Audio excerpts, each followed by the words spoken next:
আমরা ব্যবসায় প্ল্যান করি আর সিলেট 10 লাখ করে বাটো করবো, তুই দিতে পারবি টাকা 10 লাখ? তুই তো জানোস আমরা যে গ্রামের বাড়ি দেখান আছে ইকান বিকিলে সামান্য পয়সা হইব।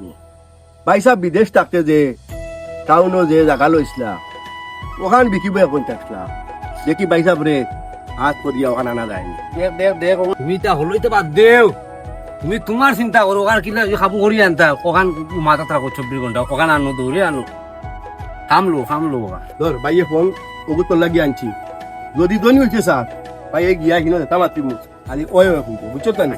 আচ্ছা আসসালামু আলাইকুম। ভাই বহুত দিন আইসো আইসনি বলা মানে ভাই ভাই লোকটা কিতা করে বড় ভাই সাহেব ধনী বলা আফিরি বেমার ইয়ার বেলা টাকা যায়নি এখন বয়স হয়ে গেছে বাক্কা তুমি ভালো আছো? ওই ভাই সাহেব বহুত দিন আইলা রে বাবা হ্যাঁ বড় ভাই সাহেব আমরা তো 3 ভাই, তাই আর আপনি জীবিত থাকাকালীন আমরা যে সম্পদ আছে ওগুনটা বাগাবাগি করে দিতাম। সুন্দর কথা কইছো তুমি, আমি তো হলোর বড় নাই তারা বাড়ি 3 বাট করিয়া 2 জনে পয়লা 2 বাট নিয়া যেখান রয় ওখান আমার দিলে অসুবিধা নাই।